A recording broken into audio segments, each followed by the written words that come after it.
How do you do that? Do you wake up in the morning? Do you make plenty of notes? Do you do a lot of research? Do you have an army of helpers? I mean, tell us something about the craft of which goes into the final product we see as a book on the bookshelf. An army of helpers. I'd love to have an army of help. Well, like a painter, and I often think it would be great if somebody else could write this bit. This bit of the book is really boring for me to do. I wish somebody else could do that bit, like painting. They could fill the background. And I don't do. I know writers who do research, and I have done research years ago, but now I don't do any research. I'm always about to do research. I just make it up. I just make it up. People love this question, how does it happen? Well, it just pops into your head. If you're lucky, it just pops into your head. If you're that sort of person, you have an idea, and then you laugh at the idea. And then you get excited, and you run to your desk and you write the idea down, and then someone starts speaking, and then the other character speaks, and somebody else says something, and off you go. That happens to me, just as other things happen to other people. And I don't know why that happens to me, but I'm used to it now. And I can see I'm aware when it's happening in my head, as it were. You have to be attuned, as it were, to a good idea. I mean, most people would have lots of ideas going around their head all the time, but I'm looking for a very good idea, and then I find it, and off I go. But basically, you sit down and hope for the best. But that's a kind of belief. But I've had ideas before, and the chances are I may have an idea tomorrow. My kids always say, whenever we see you, you're just looking out the window. And they're amazed by how, a bloke sitting at his desk in his pajamas, looking out the window for 30 years, can make a living at all. But you sit there and you wait for something to happen, and it does happen to me. As other people write songs and they draw pictures and stuff. That's how it happens. You just hope for the best, but there's some sense of belief that it will happen. What I wanted to ask was, if you go back now, and you talked, bearing in mind of all you've said, and talking about feeling of racism, etc., if you go back to Bromley now, how different does it feel compared to when you were growing up? Well, it's all Indians now in Bromley. Everyone's Indian apart from my mum. We were the only ones at one point. Now you can't move for Indians, Indian shops and so on. But I only go back there really to see my mum, and I walk around the streets and weep. But I'm pleased to say it's become more multiracial. Yeah, I would hate to think that it wasn't that people were cruel. I think they were just very disturbed by seeing black and Asian people there. They were just very freaked out by you. You did something to their heads that made them philosophical. They would say things like, well, where are you from all the time? And where are you really from? And where do you belong? It was like being in a sort of existential play. You think, where am I really from? Where do I belong? As though where you were wasn't enough. And that, I wanted to write to try and figure out some of those things, I guess. I still do. Where are you from? It used to happen to everyone. Yeah. I remember, you used to go to every party and somebody used to say, where are you from? And I'd say, no, I live in London. No. Where are you really from? I know. I grew up in Manchester. No. Where are you really from? I was born in India. And then they found you. They've discovered who you are. And you don't even know them. I know.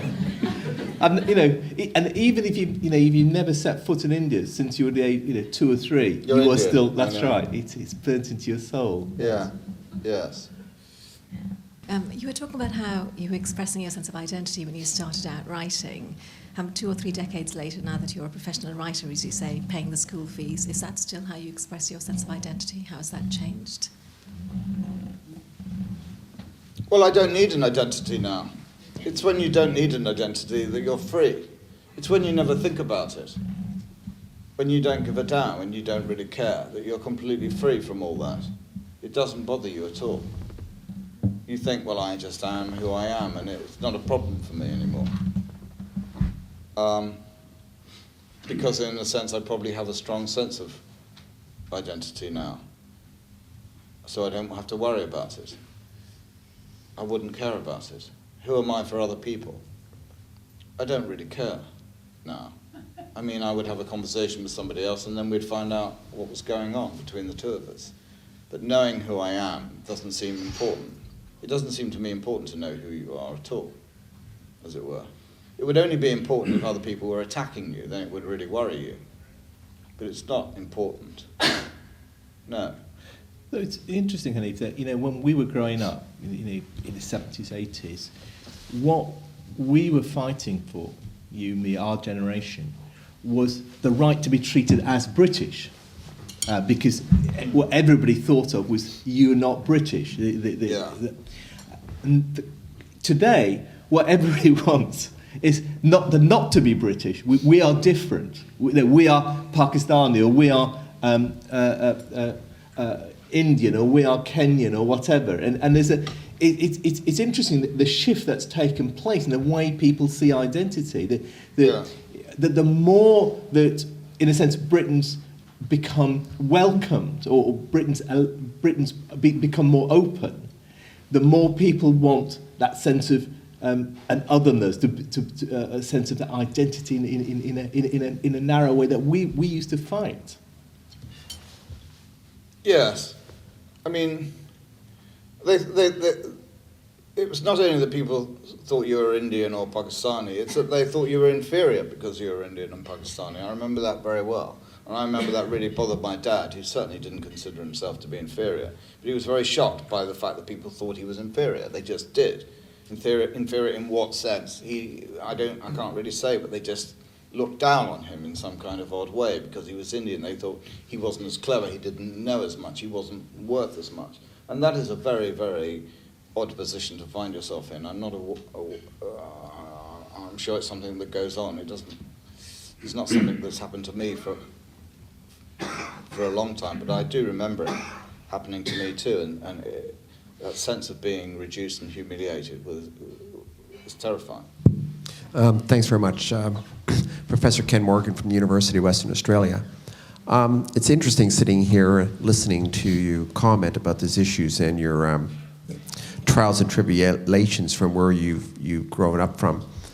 Today, Great Britain faces issues of homegrown terrorism coming from the areas that your families have come from. Why do we now see homegrown terrorism? Is it a religious basis?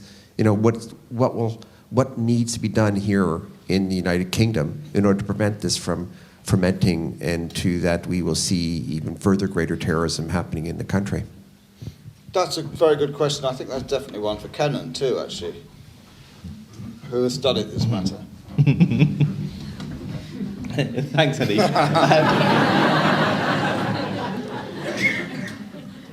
I think there are lots of threads. I mean, I don't want to take over this conversation. No, but I think there are lots of threads to understand that. I mean, the first thing to realise is that while alienation's widespread, terrorism is actually very small. So the number of people who we call homegrown terrorists is a tiny number, but there's a much broader generation, much broader group of people who are, in a broader sense, alienated from our society. But that alienation isn't something that's specific to Islam or Muslims. I mean, if you ask most young kids today, what does it mean to be British? They would find it very hard to tell you that, and there's that kind of much broader sense of alienation is there too.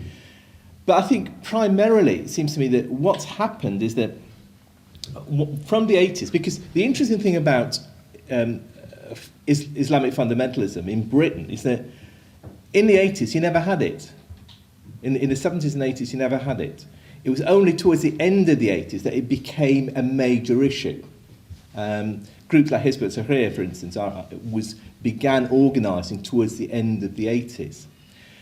So there's this perception of kind of people coming over as Muslims to this country, wanting to really hold on to their religion. In fact, first generation Muslims, immigrants to this country, wore their religion very lightly. Most people didn't attend mosques. Most, my generation, my parents' generation, the fathers all drank. I mean, nobody made a song and dance about it, but they weren't ostracised for it. The second generation, kind of our generation, is a generation that fought for equal rights because we wanted to be treated as British. We didn't want to be treated as Muslim, but we never talked about ourselves as Muslim or Hindu or Sikh we might have talked about ourselves as Asian. We talked black, about us as actually. black. We used to call ourselves exactly black brothers. And exactly. And you talk to an audience now and say, I am black, and people look at me and straight, no, you are not black. And it's there's a kind of weird look you get if you call yourself black. Whereas when you were growing up, black was how you described it, because black was a political label, not an ethnic label. And I think what's happened is that those kind of political struggles that we were involved in, because the kind of key struggles in the 80s were political struggles for minority communities, against racist attacks, against discrimination in the workplace, against police brutality, against immigration controls. Those struggles became cultural struggles by the end of the 80s. It was a very quick shift that took place. And those political struggles became cultural struggles because of the way that, because of the changing relationship between communities and minority communities and the state. So that the state began to view and organise and pour resources into the community according to their ethnicity and their culture, rather than according to need. And so very quickly, political struggles became ethnic struggles, cultural struggles. So in Bradford, for instance, which is a classic case, at the beginning of the 80s, you had the Bradford 12, who were on trial for organising, having petrol bombs to organise against a National Front march. By the end of the 80s, the main struggles weren't those at all. They were about separate schools for girls, halal meat at schools, separate Muslim schools, and most explosively, the Rushdie campaign. And it happened because the relationship between the state and the communities became one of culture and ethnicity, rather than one of need and politics. And out of that, we had a whole generation of people who rejected their parents' Islam, their parents' culture, but at the same time, we're not because they didn't see themselves as Muslim in the way their parents did, and had rejected the kind of the conventions and the ways of their parents and their parents' mores. But society thought themselves as Muslim. They insisted on viewing them as Muslim, and so it gave rise, in a sense, to a whole generation of people who define themselves through their differences from society, but who found themselves, in a sense, not in terms of either their parents' religion or society, as it was British society, but in terms of these new forms of Islam that became more important at the end of the 80s. That their sense of alienation attached itself to these new forms of Wahhabism and so on. So it's a kind of complicated story, and it's not, we haven't got. I don't want to take over, as I said, but it's a complicated story, and a part of the problem, I think, is that people try and give one-line answers to why it has happened. I think that's the real problem, that you cannot give one-line answers to questions like that.